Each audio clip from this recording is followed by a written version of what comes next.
This is one of the more important, probably the most important episodes that I have done to date. Every once in a while, an episode, I will record it and I will know as I'm recording it, this is something that needs to be listened to more than once. And this is going to be one of those episodes. The purpose of this episode is plain and simple, to help emancipate the minds of my listeners and of anyone who listens to this or interacts with anyone who has listened to this. And so I implore you, when you listen to this, please do not listen to it just once. In fact, if you want to learn anything, if you want to change your mind, you have to get into the habit of listening to something, reading something, reviewing something more than once. Because the more times you expose your mind to any information, hopefully positive, but the more times you expose your mind to any information repeatedly, your mind begins to hold on to it and accept it as important. This is why they show commercials, the same commercials over and over and over again. It's how they program you. It's the repetition of exposing. It's the exposure of repetition. Continually exposing you to the same ideas over and over and over again ultimately changes your behavior to the information that the individual who's exposing you to that information wants. And so if other people outside of you can program you by repeatedly exposing you to some sort of stimuli, you can use that same process. You can hijack that same process and use it to program yourself and use it to get a better understanding of what is happening and use it to help yourself see reality for what it is. I want to start by saying to all the people of color and not of color, to European Americans, to Asian Americans, to Mexican Americans, to Middle Eastern Americans and immigrants who stood with their African American brothers and sisters and stood in solidarity with them. Thank you. In order for us to move past this so that we're not doing this again in another 4 years, so we're not talking about this again in another 30 years, so our children don't have to do what you just did this past weekend and this week, we must all learn what is really happening. You have to see what is at play so that you can wake up, so that you can deprogram yourself, so that you can take conscious control of the things that you do, the things that you say, and how all these external stimuli affect you. So I'm going to jump right to it. This particular episode deals with the PSYOP of structural violence.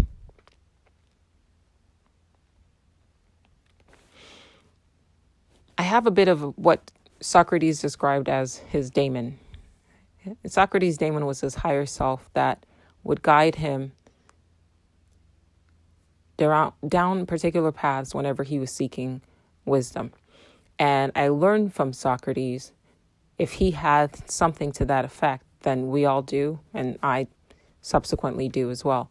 And so whenever I need guidance, I send a quiet message for help, and then I trust its guidance.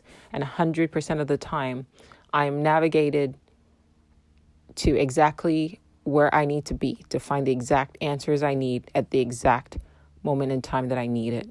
And this week has not been different, and my daemon has not disappointed me. Now, if you're a new listener and you're perturbed by my use of the word daemon, I would suggest that you Google the word daemon and find out its etymological background, or just look up Socrates daemon so you can understand why and how I use the word. And don't be afraid of the word. It's just a word, and it's not negative. It's only been given negative connotations, in modern history. So through all of this, I sought out an answer, and I was directed to, quote unquote, randomly to purchase a book called The CIA as Organized Crime by Douglas Valentine. The reason why I did this was because when we were discussing, my husband and I were discussing everything that was happening during the protests, we couldn't help but notice that what was happening in the United States was exactly the same thing that was happening in the Hong Kong protests. What I mean by that is there were bricks staged in front of buildings. There were people who showed up to peaceful demonstrations and attempts to escalate the violence, and these same individuals were dressed in black, using walkie-talkies and covering their faces. It's the exact same playbook. And my thought process is, when you see something like that happening, not just across the country, where in every single city that a protest broke out, every mayor, every governor reported the same thing, that people showed up carrying walkie-talkies, dressed in all black, prepared to antagonize and to turn protests into riots. And in Hong Kong, there were reports that people looted as well as burned fires. And the same thing is happening in the United States. That's not a coincidence. Things aren't random. And instinctively, I thought, let me try to find a book that will give me a better understanding of how the CIA operates. And I'm going to say I haven't even started the book, or I should say I haven't even finished the book. Within the first, 2 minutes of reading the book, I came across this quote. And the quote was, "Direct violence is for the amateur in dominance." Or let me rephrase it like this: in dominance, or when an individual or a group seeks to dominate others. Direct violence is for the amateur. Structural violence is the tool of the professional. The amateur who wants to dominate uses guns. The professional uses social structure. And that's a quote by Johann Galtung, Galtung, if you want to read up on him. And that was a quote that was the introduction to this book on the CIA by Douglas Valentine. Now, as I said, I haven't even started the book, because as soon as I heard that quote, I knew instinctively and intuitively that was what I was looking for. That was the answer that I was looking for the question of what's happening to our society right now. And not just the protests, but everything that led up to the protests, including the quarantine.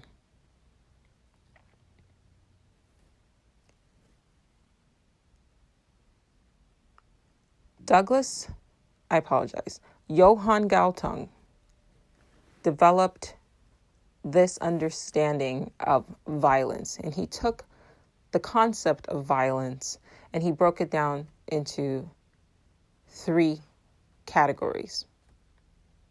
The first category is direct violence. Direct violence is what we normally think of when we think of violence. I need you to listen very carefully. I'm going to repeat and reiterate and try to make this very as simple to understand as I possibly can. But I have to say that it took me a few hours of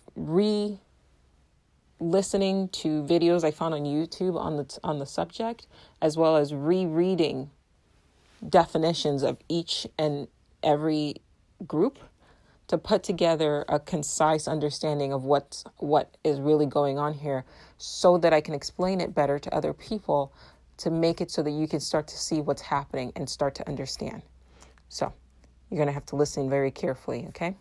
Direct violence. Direct violence is what we normally think of when we think of violence. It's a physical attack. It's an assault. It's maiming. It's shooting. It's bullying, rape, and emotional manipulation. So you can think of direct violence as physical violence. Okay, that's one category of violence. That's phase one. It starts with direct violence. The next phase is the evolution of direct violence, and that's cultural violence. Cultural violence is the existence of programmed beliefs that is instilled by majority in or to justify direct violence against another group. Cultural violence are programmed beliefs that is instilled by the majority of any given group in order to justify direct violence against another group. These beliefs become so embedded in a given culture that they function as absolute and are then passed on and reproduced unquestioned and uncritically across generations. Now, what are some examples of cultural violence? You have ideologies like sexism, misogyny, racism. You heard the quote, "Spare the rod and spoil the child." That's a cultural belief that leads to the direct violence against children. It normalizes abuse of children, right? Or the Bible saying that a woman should be subservient to her husband or to her father, and that men should dominate women. That's a cultural belief that leads to physical violence. It's cultural violence. And he utilizes the term violence because when you tell a person that I am superior to you, it's a kind of psychological violence. It's like verbal abuse, emotional abuse. And now when you take that violence and you put it into a belief system, then you allow for that belief system to be passed on from generation to generation without critical thought, blindly.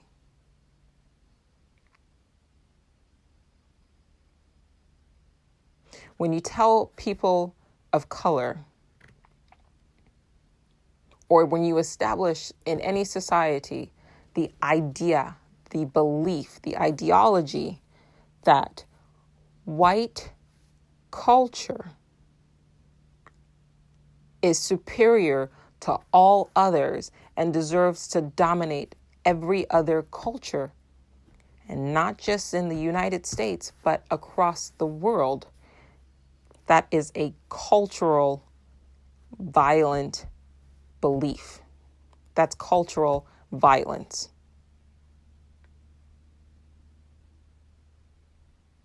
White supremacy is cultural violence. It is a system of beliefs that are instilled in a particular culture, which then affects the behavior of members of that culture. Both the oppressor, and an oppressor is simply an individual that benefits from the system of cultural violence, the belief of cultural violence. That's the oppressor. Doesn't have to be a majority group, right? If I believe, or if we have a system of beliefs, which we do, that rich people are better than poor people, then the oppressors, if they use their wealth to suppress, to marginalize workers and people, that belief is a cultural violence.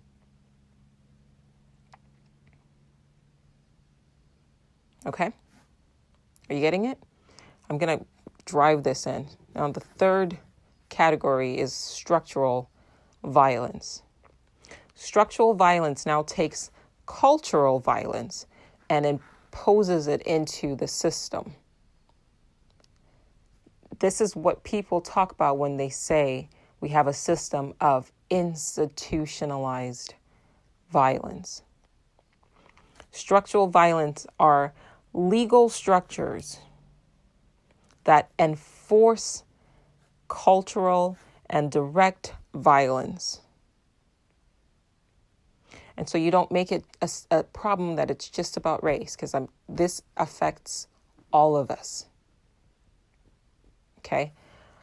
It wasn't until the mid-70s that marital rape became illegal, which means up until not that long ago, 40 years ago,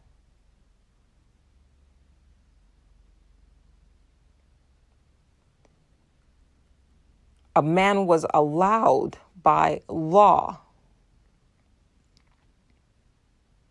to rape his wife, to physically attack his wife. Structural violence. Okay. You also have what's happening in Middle Eastern countries, where a woman is not allowed by law to go out without her husband. And if she is, she has to be covered up by law. Okay? You're starting to see why this episode isn't just for a Black issue. Are you starting to understand why all of this that's happening right now isn't something that affects just Black people? There's a system here of structural violence that can be seen across all cultures. And until we bring it to our attention and become conscious of it, it will continue to negatively affect all of us.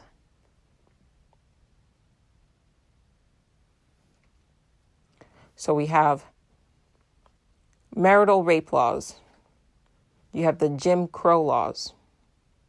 You have the police profiling, racial profiling policies that we have in place right now. We had apartheid in South Africa. We have our nationalistic foreign policies that drive our invasion, attack, and bombings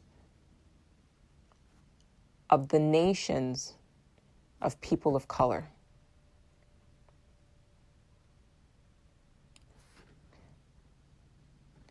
So the cultural violence is a belief. And then the structural violence is basically the legalization of a fucked up belief. Structural violence is a legalization of a fucked up cultural belief. The belief that you should beat the shit out of your kids because a book written thousands of years ago told you that to spare beating the fuck out of your kids is to spoil them. Okay? You starting to see it? Okay, I'm not done. Structural violence is closely linked to social injustice. The two are correlated. So let's go back now to cultural violence. Cultural violence is like in the center of it all, because once you can get people to believe something, then it starts to affect both our policies, which is what you see in structural violence,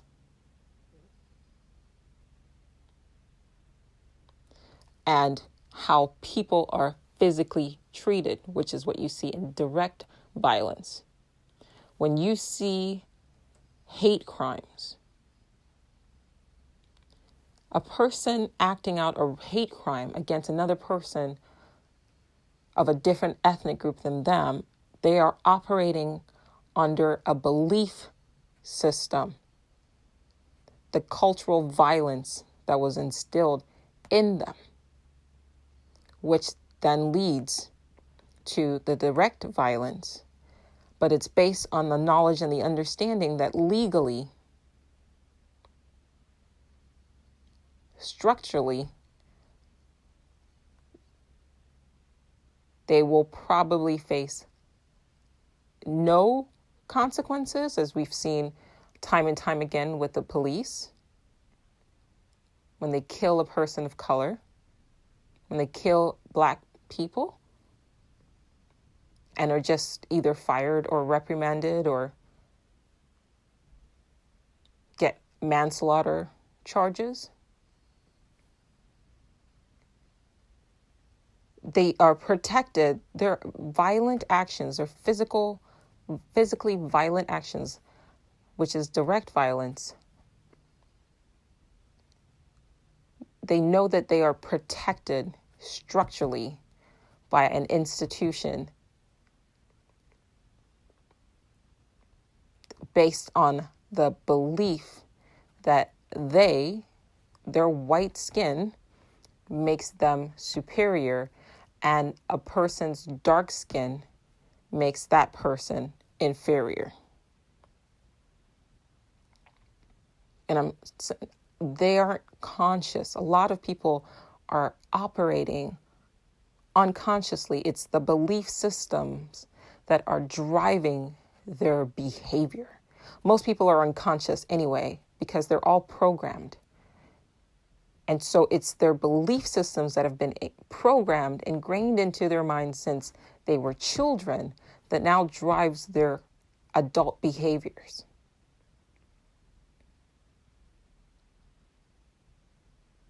They're zombies. Cultural violence makes direct violence look and even feel right, or at least not wrong. So when a European American, quote, man, and I use that term loosely, puts his knee casually on the neck of an African American man, if you need a photographic explanation, they say a picture is worth 1,000 words.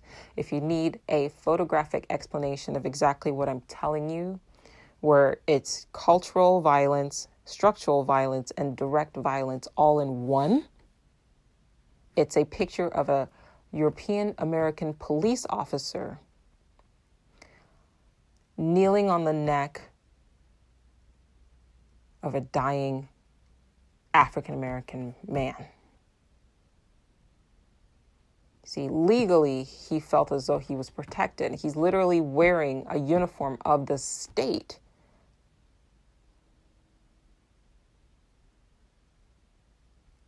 That he felt gave him the power to exercise his cultural beliefs, the cultural violence against people of color. And he did so physically, directly,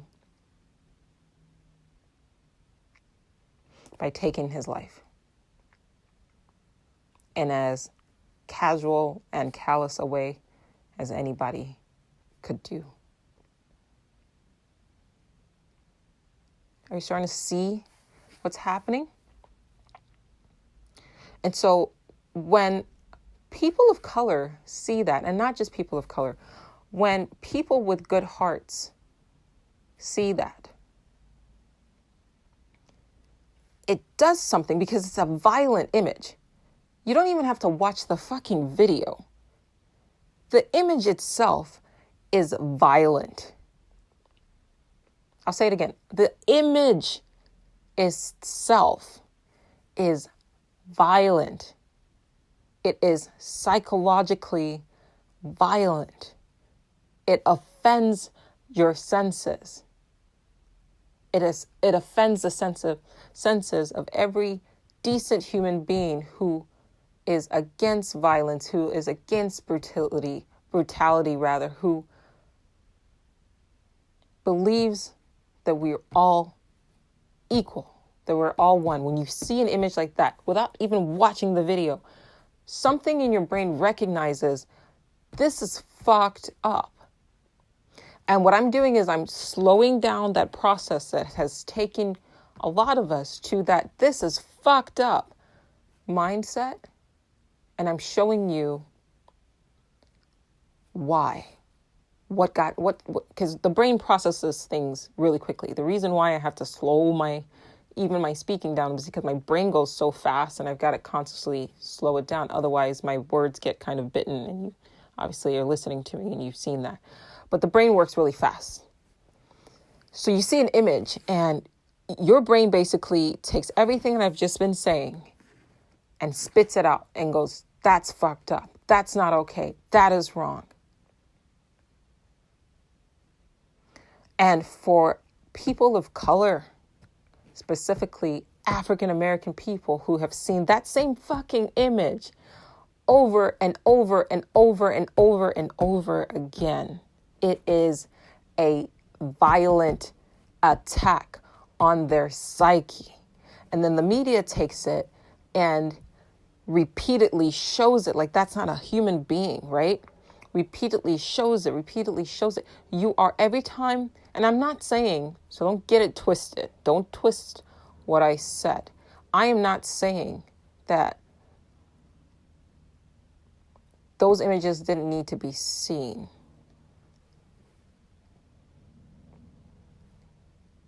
But it needed to be seen most by European Americans so that they could see what the system of structural violence that they benefit from is doing to their fellow human beings.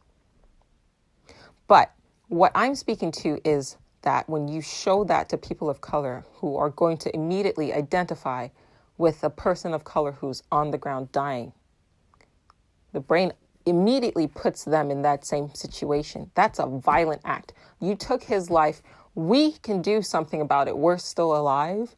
And the reaction you get is self-defense. It's the protests.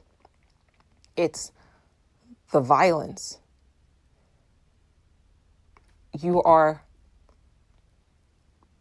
People are meeting because if I punch you, you're going to punch me back. If I react to you in a physically violent way, I am programmed to defend myself and to hit you back. But if I verbally assault you, you also might get knocked out. And if I psychologically, or I should, you know what I'm trying to say, if you verbally assault me, I might actually also physically attack you back. Especially if it's a word that my brain deems as extremely violent, a demeaning word, right? A culturally violent word that stems and connects to the point that somewhere in that word, you're still saying it. You're taking a culturally violent belief and you're condensing it into a word like the N word or the C word. Those words are basically abbreviations of cultural violence. It's saying you are inferior to me because of your color of your skin. That's what the fucking N-word means. It's a condensed way of saying you are inferior to me. That's violence. That's cultural violence. And so if you say that to somebody, that's a violent act. They're going to respond in self-defense. Which is why hate speech is not protected. Because you can't go around antagonizing people and not expect... Wait, let me rewind that. Which is why when a person uses hate speech,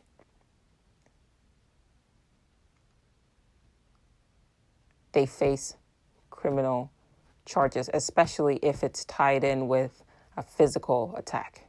So I should say that. That's more accurate. But if you call a person N-word and they hit you, they are protected. You have the right to say whatever you want. So hate speech is protected, as in you have the right to say whatever you want. But if your violence, your verbal violence is met with physical violence, with direct violence. So if your cultural violence towards a person of color, right, and that word represents cultural violence, is met with direct violence, the person of color is excused by the state because they understand exactly what it is that I'm talking to you right now. Talking to you about right now, rather. Okay, let's move on. Cultural violence can be exemplified by religion, ideology, language, art, and science. And cultural violence can be used to justify both direct and structural violence. So, in the midst of Americans protesting, all Americans protesting the violent death of an African American man at the knee, like a cop literally taking a knee on the neck of an African American man. The president, he represents the structure, right? Remember, he literally represents the executive branch of our structure, of this country's structure. Has protesters gassed, tear gassed,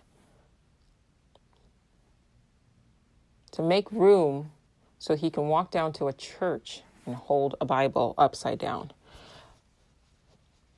Another thing he did was he repeatedly yesterday, on Tuesday, used the word dominate. We will dominate. We will dominate. This has got to be a dominant show of support. It's a dog whistle. Google that. Google dog whistle politics. You can come back. So that action of walking down to a church and holding a Bible, upside down is just his stupidity, but walking down to the church and holding a Bible and then tweeting about domination is a dog whistle to the white supremacists, the extreme white supremacists who support him. Actually, it doesn't even have to be the extreme white supremacists. The white supremacists, period, who support him, particularly the ones who use their cultural beliefs, which is cultural violence, which is found in the Bible. Go read the fucking Bible. Actually, if you don't want to read the Bible, a great book to read is called God, the Most Unpleasant Character in All of Fiction. That book is the physical representation of cultural violence. It promotes child abuse. It promotes child sacrifice. It promotes sexism, misogyny, racism, ethnocentrism, war, direct violence. And he brutalized people, put people in pain so that he could walk to a church and hold a Bible up. You really got to think about, especially after everything that I told you, what that statement really means. He is saying, I am prepared to uphold the structural violence against people of color that is based on the cultural violence of this religious book. And I said this in my podcast titled Christianity and White Supremacy, aka Jesus is a demon. But I'll say it again. When the missionaries first came to every culture that they interacted with, they brought the Bible and they said, your gods are inferior. Your gods are demons. Our God is the only true God. Your culture is inferior. Your culture is barbaric and savage, and our culture is the supreme culture. And our ancestors across the world, this is not just Black people. That's why I said this podcast is for every single one of us. And if you don't fall under the category of a Mexican person or a Native American person or an African American person or a Hindu American person who has been negatively affected by this, as far as cultural violence is concerned, as far as, you know, your race wasn't subjugated, and what I mean by that is if you're a member of the European American tribe, culture, whatever you want to fucking call it, if you're a woman, if you're a white woman, that book is just as violent. Because that book is responsible for the fact that Roe versus Wade is people are trying to repeal that. It's responsible for women's reproductive rights, people attempting to take that away. So what you're seeing on the TV, you're saying this is, if you're saying this is not my problem, I doubt you'd be listening to this podcast if you're thinking this is not my problem. But I'm just saying in general, if you're a person who's thinking this is not my problem, you don't understand what's happening. Because it's the system of cultural violence that is based on that book that he held up that dictates the laws that are put into place that will affect you, that leads to structural violence, that does affect women, just as much as it affects people of color, just as much as it affects the poor. We're all in this together, and we can't afford to point fingers and say, well, that's not my problem because that's just affecting this person. Yeah, at this fucking time.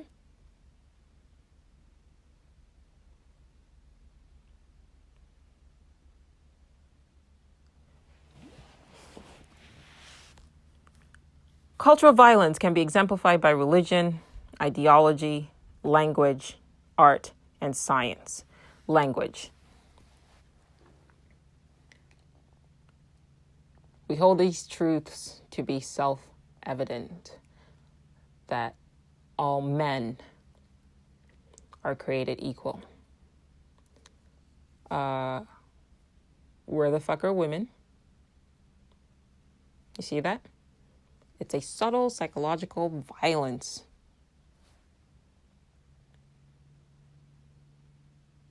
that leads to the structural violence against women.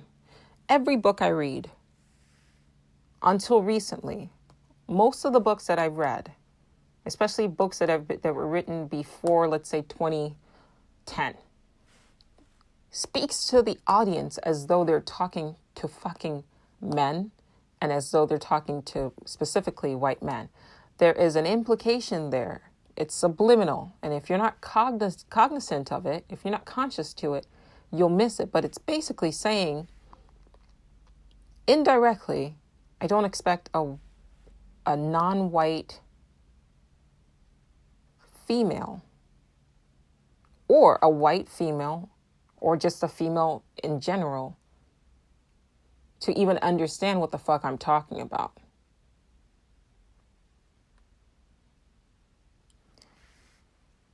It reinforces that that's a type of violence. It's funny. Quick side note, there was a book I purchased. I haven't started reading it yet, but I briefly looked over the reviews, and somebody was complaining because the author kept referring to God as she.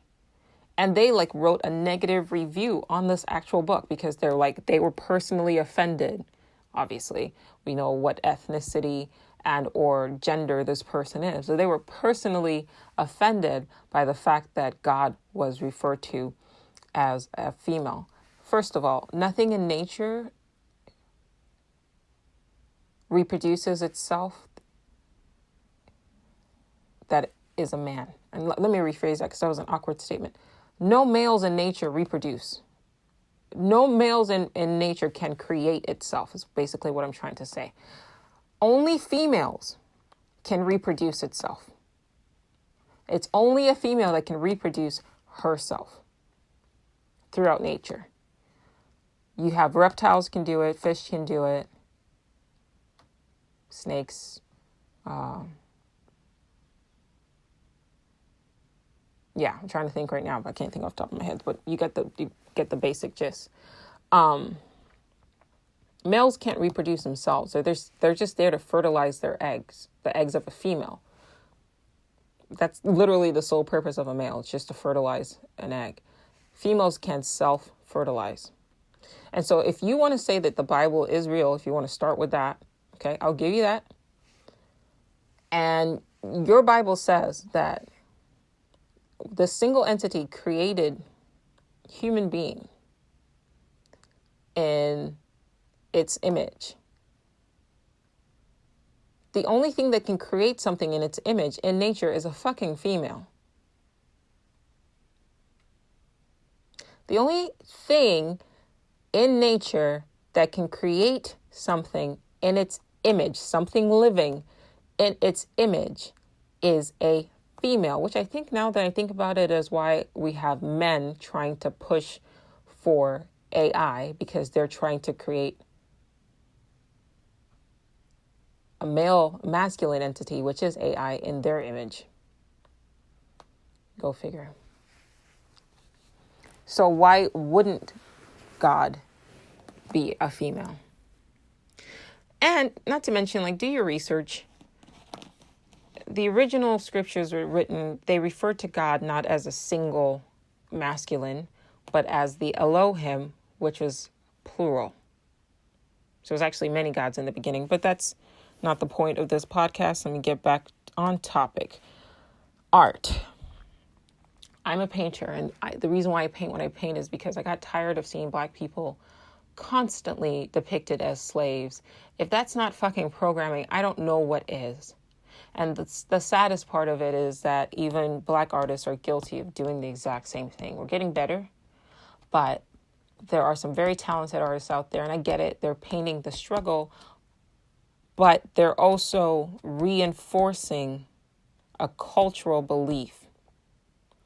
They're reinforcing that image becomes a type of cultural violence because it speaks to a pre-programmed mindset.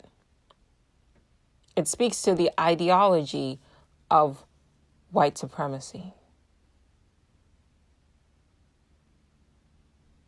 The word slave literally came from Slav. If you Google the etymology of the word slave, it tells you it's Slav because those Slavs were slaves. But somehow something has happened, and now slave has become synonymous with dark skin, with black skin. That's programming. And if you look at Slavic artists, they're not constantly depicting their heritage as Slavs or slaves.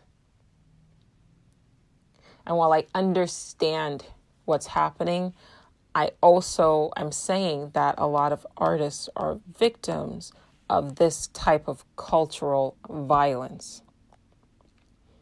They're victims of white supremacy. We are all under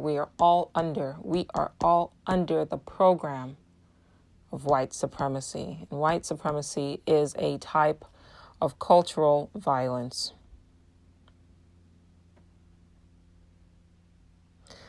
Structural violence and direct violence are said to be highly interdependent, including hate crimes, racial violence, state violence, terrorism, and war. Earlier this year, when we thought World War III was going to happen, the United States went to bomb an Iraqi military general, which was a violation of the Geneva Convention, and under normal circumstances would have been considered an act of war. And we attacked them in Iran. We attacked and killed this guy in Iran. And it was the Iranians who paused and realized that reacting to the intentionally antagonizing attack was just going to lead to their own destruction. And so it was them that kept us all. It was the Iranians that kept us all from World War III. I don't think enough has been said about that, so I'll fucking say it. It was the Iranians that kept the rest of the world from World War III, because they paused and realized that if they reacted, it would trigger a chain of events. China would get involved, Russia would get involved, and it would trigger a chain of events that would lead to a world war. And so while they did shoot off their missiles in quote-unquote retaliations, mostly just to save face, they warned American military bases to leave ahead of time so that nobody would get hurt. And they shut off the missiles, and that was avoided. And that always kind of bothered me, because it was like a bully. You know, that was an act of direct violence, what the U.S. did, what the U.S. military did. It was an act of direct violence that was basically driven by the cultural violence of white supremacy, right? And white supremacy, literally by definition, if you go into Google and you type in white supremacy, it tells you that it is the belief that white people are superior to those of all other races, especially the black race, and therefore should dominate society. Colin Kaepernick said that, and he said it in an indirect way. He said that this attack is an attack on people of color. And then a bunch of white supremacists jumped in on him. And when I say white supremacists, you're not getting left off the hook if you say, well, I'm not a Nazi and I'm not in the Klan, and so I'm not a white supremacist. No, those are just motherfuckers who decided that they believed in their own bullshit so much they were going to form a fucking organization that allowed them to go around and terrorize people. Right? White supremacist groups are basically just churches for the religion of white supremacy. But just because you don't go to church doesn't mean you're not a practitioner or a believer in the ideology. That was good. Loop that and listen to that 3 times. A lot of people call themselves Christians, but they don't necessarily go to church. A lot of people identify as quote unquote spiritual and they believe in Christianity, but they don't necessarily go to church. And then there are some people who are just hardcore Christians and go to church all the time. Okay? White supremacy is an ideology. It's a system of beliefs. And white supremacist groups are literally just fucking churches for people who are hardcore dedicated to that system of belief. And in this particular case of white supremacy, that system of beliefs is that white people should dominate. White people are superior and should dominate all of society. And if you don't think that you're a white supremacist, stop and rethink that. Because like I said earlier, we are all infected by the ideology of white supremacy.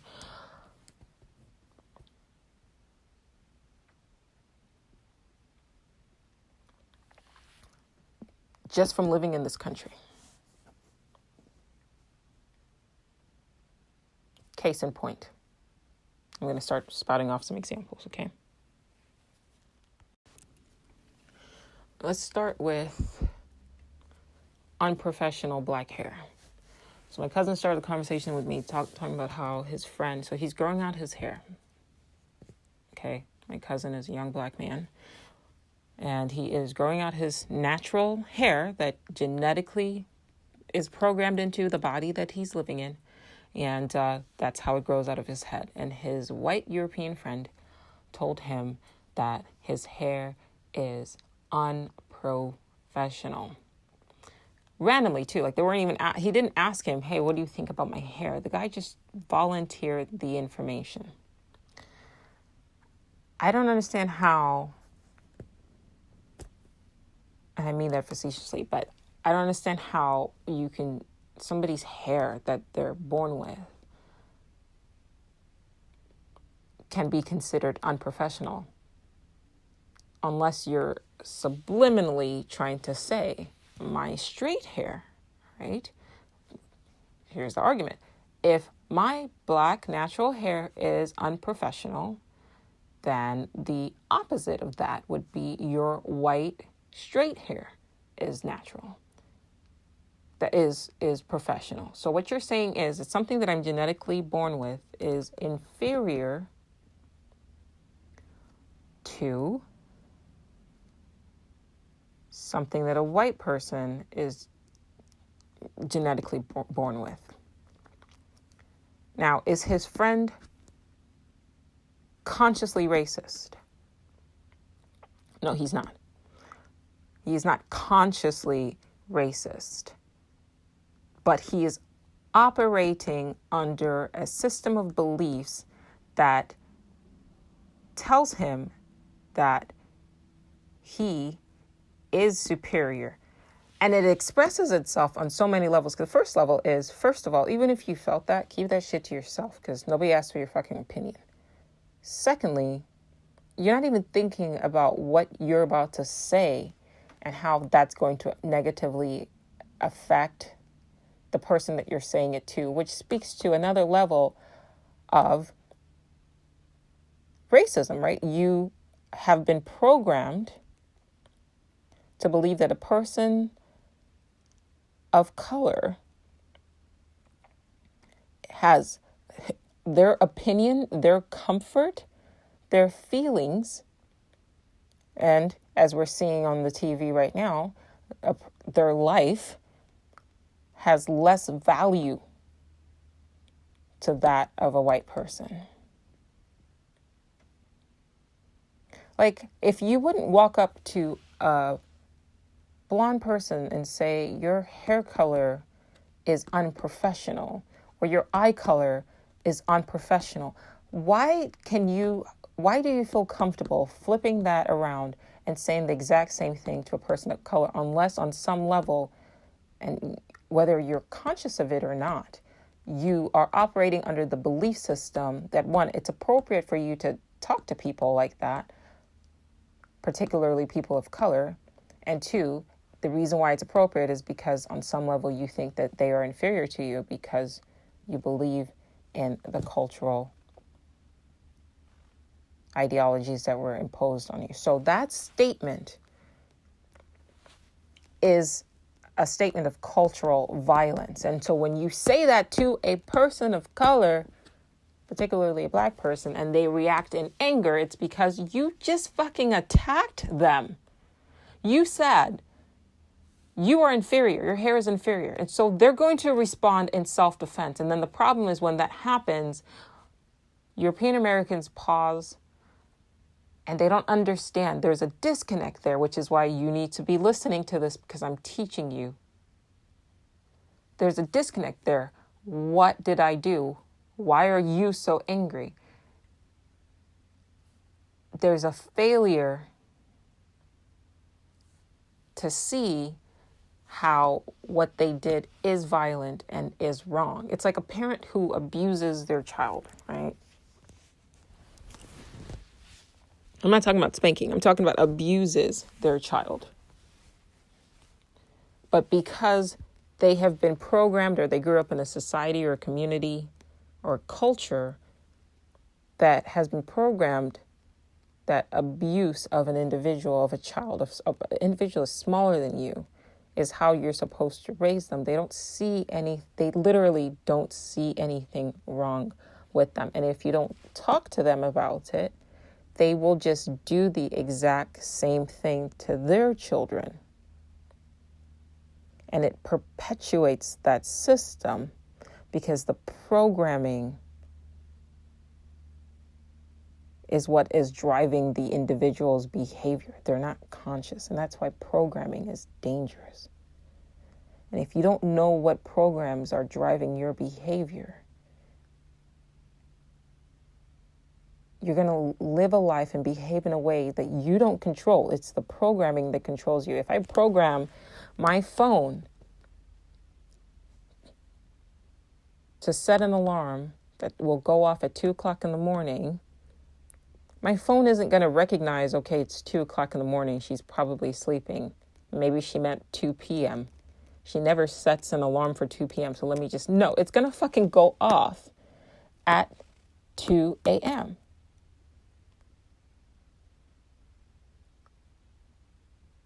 When somebody is programmed to think, behave, and act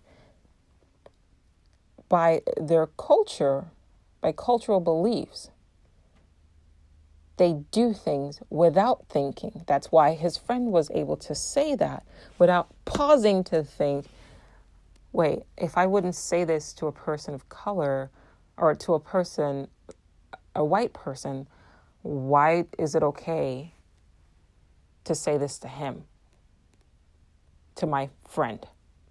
And it's that same friend that will turn around and say, same person that will turn around and say, I'm not racist, my friend is black. The two are not related. You can still be racist and have a black friend.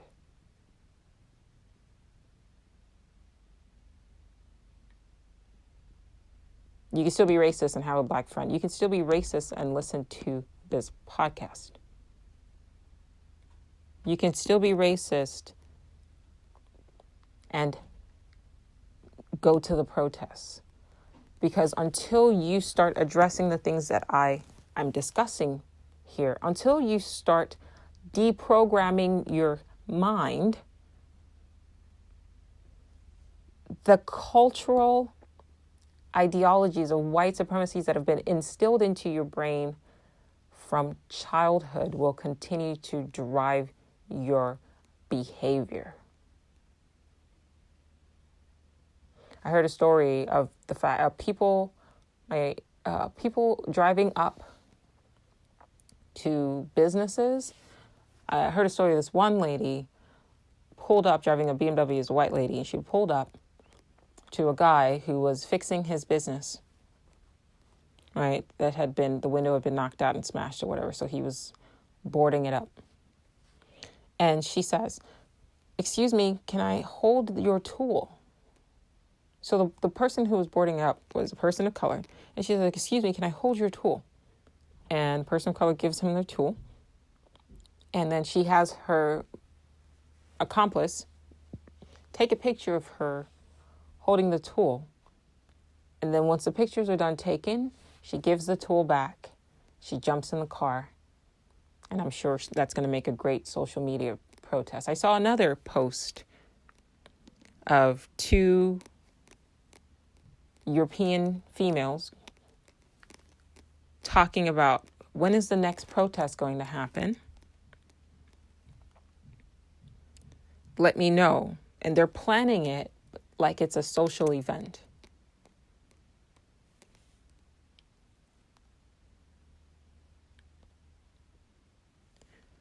I really want to go to that BLM protest, but I'm working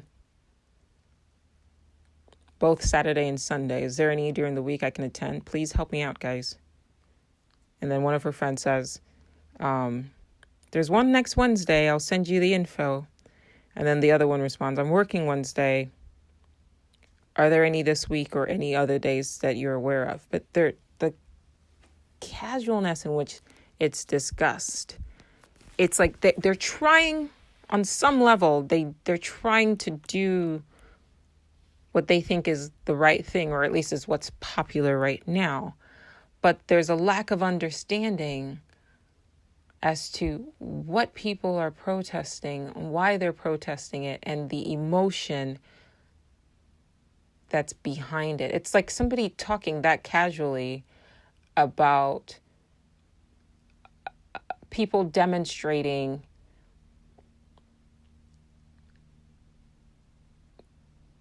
against Jewish people being held in concentration camps and being killed in concentration camps. The only difference, well, there's 2 differences. One is that you are, for the most part, most people aren't socialized to think that Jewish people are inferior. So you automatically are able to look at that and say, okay, that's wrong, because the programming isn't there. But when it's a African-American person, and while you're saying, yes, I agree that Black Lives Matter, you're not able to grasp your programming, the cultural violence of the programming stops you from being able to grasp the gravity, the severity of why these protests matter. What brought them on in the first place? And the fact that it's happening on social media as opposed to like just texting your phone kind of leads into that, right? It also tells me that these individual girls, and they're in England, so whatever, but it also tells me that these individual girls are more doing it just so that they can say, hey, I went, and here's a picture of me holding a sign. Which is kind of what these social media apps are doing to us. They're desensitizing us, but that's another conversation. So that's one example. On the opposite end, I saw a post today on social media. It said that Ferguson, for the first time, has elected a Black woman, an African-American woman, as mayor. And the picture that was posted was a picture of her looking stern. And right below it was a comment by a woman of color, an African-American woman, that said, this is good news, but can you change her picture to a picture of her smiling? Because I don't want it to look like she fits into that angry Black woman stereotype. That is white supremacy at work. That is cultural violence at work. She is a victim of cultural violence. And I responded to her very gently and I said, the picture is fine. Do you think Trump gives a fuck about what he looks like or how he behaves? That's the problem And that's how this is one of the many ways that we are subjugated. Our behavior, our expressions even are fucking controlled. You can't wear an expression. You can't express yourself. You can't even be angry out of fear that a white person, a European American, will judge you as an angry, quote unquote, black woman. Why the fuck do you care how they perceive you? You're not responsible for their judgment of you. Do you think they care how you perceive them? Of course not. Think about the way they talk to you. Think about the things that they say that agitate you. These people aren't pausing to think about the effects that they have on them because they too are beneficiaries of this cultural violence setup, but they're also victims of it. If Trump can post pictures of himself looking like a damn fool with his face covered in Cheeto dust and his hair looking like snow that somebody kind of peed on a little bit on the top, he has the freedom to do that. Contrast that to when the shootings happened in Ferguson. Obama had to be extra cautious because he didn't want to seem as though he was only looking out for people of color, and he wanted to, but that's what this system of cultural and structural violence does to someone even as powerful as the president. It's fucking psychological, guys. It's in your brain. To a certain extent, it's even more dangerous than direct violence because if somebody hits you, you can at least point to it and say, boom, you hit me. You know, that's assault. That's a physical attack. That's bullying. But when it's this cultural type of violence, it hinders you. It makes you feel powerless. It makes you feel like you have to censor yourself. You can't even be a human being with human feelings, and you're not allowed to get angry because of that fear that these people who have told you they're superior to you, what they think. And the reason why you care what they think is because on some level you believe the lie. You believe the programming. And it's not just a black and white thing. It's a male and female thing. It's women not presenting themselves as strong because they don't want to be called a bitch. So they lower themselves. Hello, is this thing on?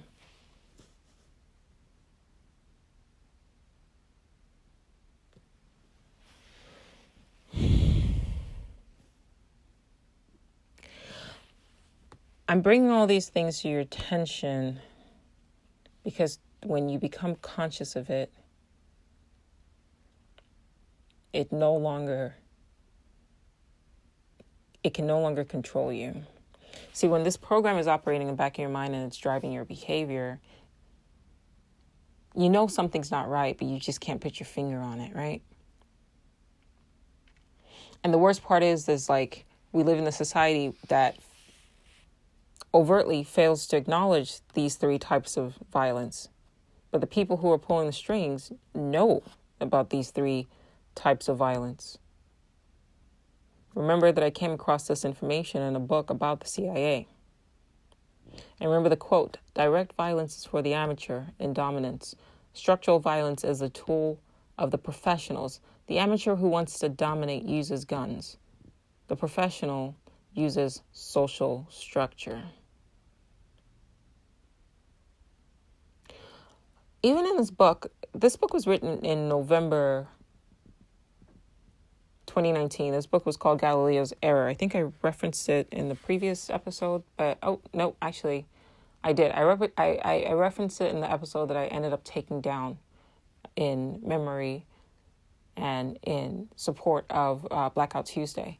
But in that book, the book was written in 2019. The guy is basically trying to take a scientific approach to the explanation of consciousness.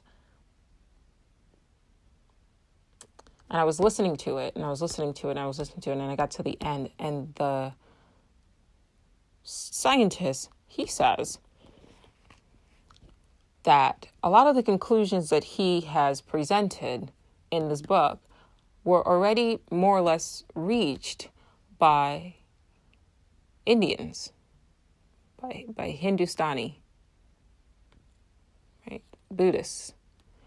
And he also said that people who meditate, people who take psychedelics, they have also come to the same conclusions, that outside of our reality is our consciousness, and we're all one. But then he said, basically, that the accounts of the Hindustanis and the spiritual practitioners don't really count because he hasn't had similar experiences. And so because he hasn't had the same experiences that Hindustanis, that Hindus and Buddhists and practitioners of hallucinogenic, drugs, because he hasn't had those same experiences, he, as a scientist, his opinion basically is what matters more, and that their accounts should be discarded. I've heard similar tropes repeated through all the books that I've read. And what I noticed is they all start with the same thing. It's always a white author. And I've quoted Schopenhauer, and I've quoted Kant and all the fucking others, even Einstein. All of these white scientists, all of them are inspired by the writings of Indian people. I mean, Indians from India, not Native Americans. I don't use the term Indians to refer to Native fucking Americans because that's not their name. They're not Indians. When I say Indians, I mean Indians from India. All of them,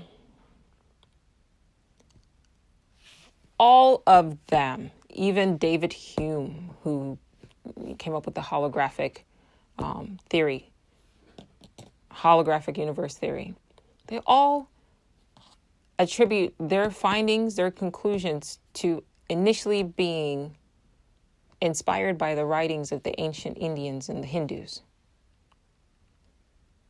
But then they say that what these people wrote about thousands of years ago should be invalidated because they can't be backed by quote unquote science yet, or they can't be proven by science. And I heard that so many times that at a certain point, I just kind of accepted it. Like, okay, well, if I need to find something, I've got to find a quote unquote scientist, usually a white male, to say exactly the same thing that a person of color already said in order for my brain to then accept it. Or maybe not even my brain, but in order for you as a listener or people that I'm talking to accept it. Because on some level, I knew that I was programmed and that we are programmed and that you are programmed with this belief that unless the information comes from a white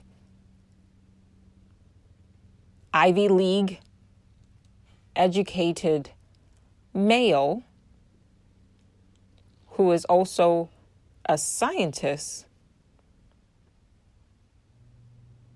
you are supposed to disregard these statements, which is basically saying that white males, educated white males, are to be perceived as the authority on truth. That's fucking racist. That is white supremacist. That is white supremacy on a culturally violent level. It means that all the other conclusions that all these other cultures have come to are invalidated. All these other human beings that have had experiences, their experiences are invalidated because they're not white, Ivy League educated males with degrees. And it just dawned on me like 2 days ago. And I was like, that's fucked up. It took me reading that and the way he said it. And it wasn't like this book was written like 100 years ago, something stupid like that. He just put this shit out in November. And I was like, yo, wow. And that was it for me. I'm not buying any more books personally on quantum physics. I've read enough. I'm not buying any more books on quote unquote science. I've read enough. I'm just going to go straight to the source, which is books on spirituality, ancient spiritual practices, which had caused and brought on and inspired the so-called quote-unquote scientists that are now trying to take claims for the writings and discoveries of people of color who came to these same conclusions by their own ways. But you disregard that, you negate that because it's not quote-unquote science, which science is just another type of religion, but it was invented by white European males. You see how deep this shit goes? You see how deep this shit really goes? You know, for those of you who have immigrant parents and you ask them to tell you stories about what life was like in their countries, they will tell you some of the most like majestic and magical stories that you know that they believe in it, but you are programmed not to accept it because, well, quote unquote, science says it's not true. But what science basically is just a type of structural violence. I'll say that again. What science basically is just a type of structural violence. I used the wrong word there. It's just a type of cultural violence, rather. Remember I said the cultural violence can be exemplified by religion, ideology, in language, in art, and in science. And it's used to justify both direct and structural violence. Back in like the early 1900s, late 1800s, you had these scientists that were basically trying to use race genetics, quote, race genetics to say that, to support their fucked up beliefs about their own supremacy, to say that white men were the most superior races. And that was what brought on the social injustice that we saw in the Second World War by people like Hitler. He used the scientific writings of Darwin and eugenicists, right? White supremacists who believed that they were superior to all other races, and they used, quote, science to back up those sort of beliefs and instill that into a culture, which then led to structural violence manifesting itself in or as war, particularly the Second World War. And we see this happen time and time again with the countries that the United States government decides to bomb, attack, and occupy. A country is just a collective of individuals. And if those individuals are under the programming of white supremacy, which is a cultural belief, it will affect their structural practices. It will affect the way laws are put into place. And like I said, this is not just a racial issue. This is a gender issue. This is a class issue, because what we're starting to see now too is, and I alluded to that earlier, there's this belief that a person who has wealth makes them superior, makes them smarter, makes them better than other people. That is a type of cultural violence. And so when you have people like Bill Gates, Anthony Fauci or Fauci, whatever his name is, trying to push their beliefs onto the rest of us and say, we all need to get, vaccinated, for like every little thing, right? Even though we have an immune system, but they're saying their beliefs, their ideology, because they have a lot of money, so then they know what's best for the rest of us. And once again, we have immune systems. I'm not saying I'm against vaccines. I'm saying I'm against vaccines with fucked up side effects, and I'm against untested vaccines, especially when you're pushing those vaccines because you want to make a buck. And you're aware of what the consequences and the side effects are a lot of the times, but it doesn't matter. Who are you to impose your will on me because you managed to hoard the most amount of money? I'm supposed to somehow be inferior to you because you can buy more shit than me? You have more money than you can actually spend. That's why you're a billionaire. If you look up how much a billion actually is, you literally, if you spent $1,000 a day, you wouldn't be able to spend $1 billion until 500 years from now. You're not going to live that fucking long. So you literally are hoarding more money than you can spend in 2,000 plus years. And I'm supposed to respect you. And I'm supposed to believe that you're superior to me. But we are programmed with that belief, which is a cultural type of violence against people who don't have as much. And that subsequently leads to the structural violence that we're seeing,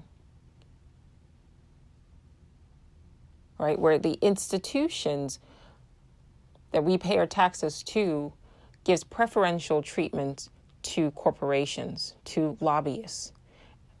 And then the rest of us get these sort of laws that don't work in our favor imposed on us.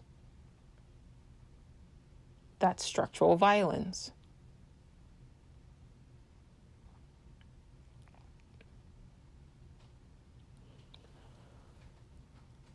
I want you to listen to this a couple of times and share this with people. Just on a superficial level, it's even little things like, one of my friends told me about how like her mom is, Mexican, and when they're out, she kind of, in attempts to, protect her mom, she tries to censor her mom's behavior when they're around white people because of this fear that white people will judge them as inferior. And she realized when I talked to her, she was like, I didn't even realize what I was doing. And that's fucked up, Because of this system of cultural beliefs, we also adopt the same mindset. We also adopt the same white supremacist mindset, and we allow for the subjugation up until a certain point, until it kind of agitates and we end up reacting in anger. And then the ruling class, the dominating class, the oppressors, the people who set up these systems so that it benefits them, they don't address the fact that the system is even there, that they benefit from it, that they're privileged by these systems of cultural and structural violence. They are the beneficiaries of these types of violence. They just see the direct violence, right? Look about what happened. A person got killed. Okay? And then people started protesting, and then the protests were hijacked and turned violent. And white people didn't start caring until property was being damaged. So a human being died. You didn't care until property was damaged. And then you wonder why Black people respond in anger when you go, but what about the looting? This man's life was looted. And you're only focusing on the direct violence expression, which is the stealing. Okay, you're not focusing on the direct violence, which was the murder. You're also ignoring the cultural violence that led to that murder, which was a system of beliefs in the superiority of white Americans over all people of color, specifically in this case, African Americans. You're ignoring that.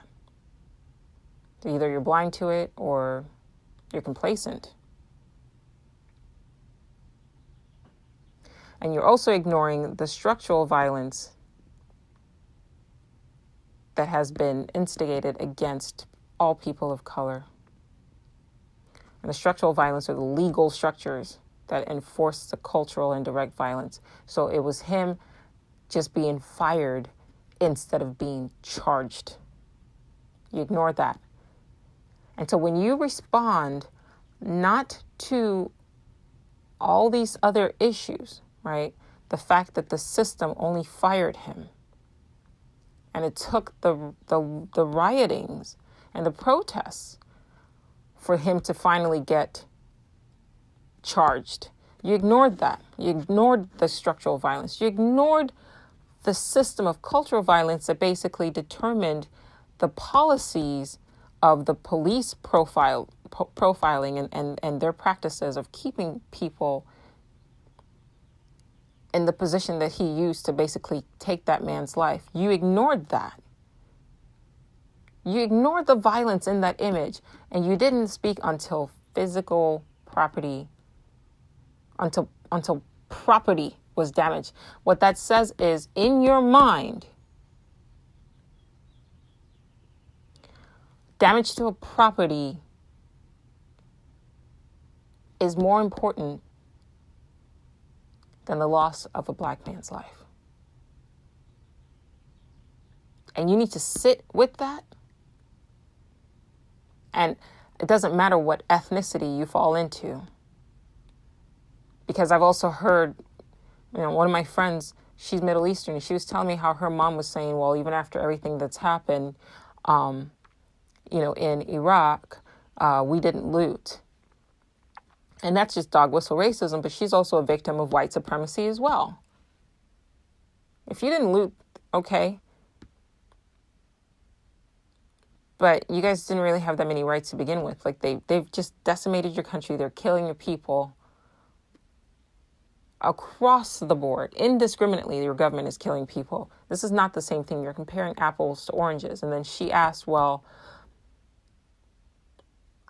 why has any other group looted?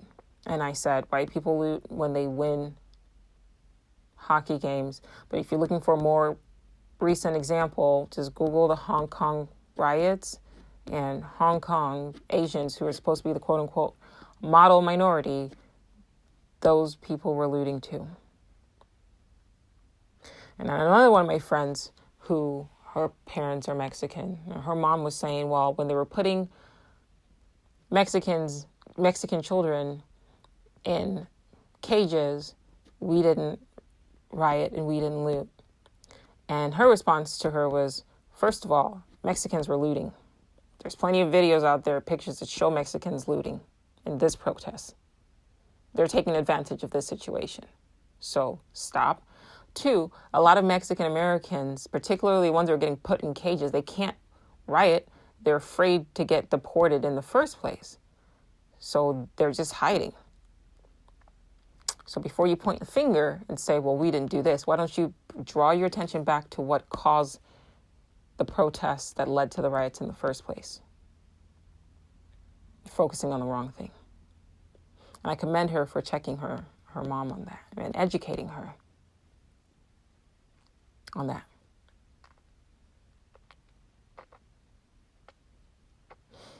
Ultimately, I want you guys to really think about the way we interact with each other. I've talked about every group.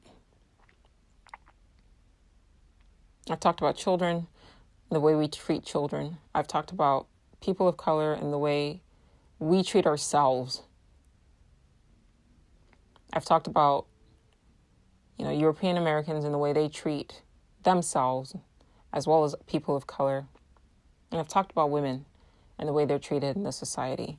If you think that this is an isolated issue, or if you thought that before listening all the way through, I hope you've come out of this understanding what's really going on. And once you understand what's going on, go and educate other people. Get them to wake up. Right? And one more thing. So basically what I said in the previous episode that I posted and I unpublished out of respect and in honor of Blackout Tuesday, I'm going to basically state it right here. Give you a summary. What's at stake here? And there was a reason why I read the book and I grabbed the book on the CIA is because we're all collectively getting our strings pulled. And when you see the uniformity of actions across different states, there's not so invisible hand. So that means that from everything from the coronavirus, the lockdown, to the protests escalating into, riots and attacks or whatever, there's a hand here, there's an organization here that's pulling strings.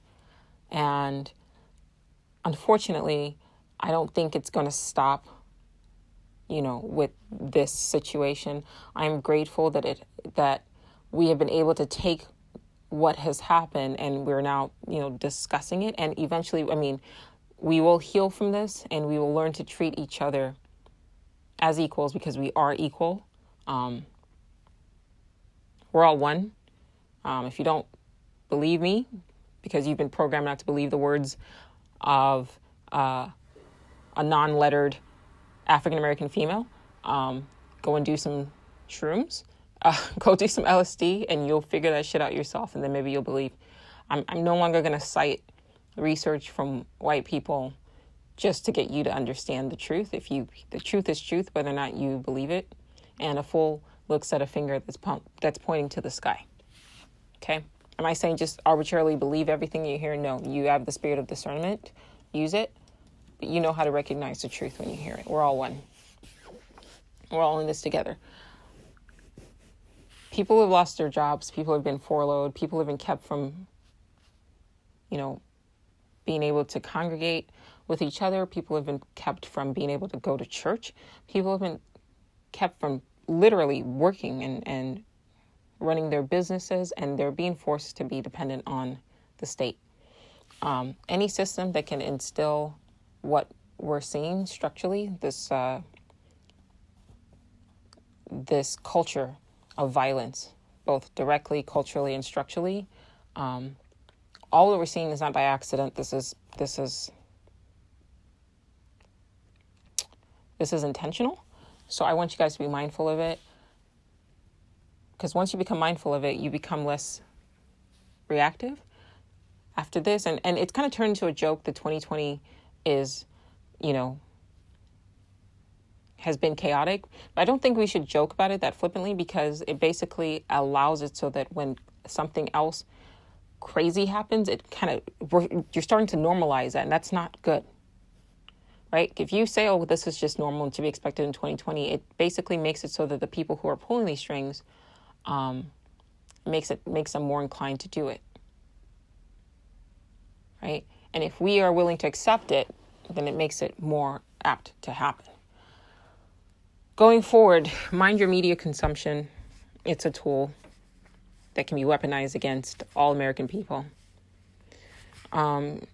Before being defensive, learn, educate yourself. Not just on race relations, not on gender equality, just on anything. There's nothing to defend. right? Just listen to each other, learn from each other. But there's something else at play here. That's basically more or less what I'm trying to say.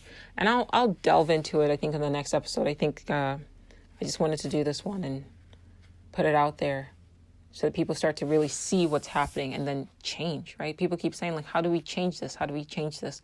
Well, listening to this podcast, sharing the knowledge that you learned from this with other people is a step in the right direction, and educating yourself on just what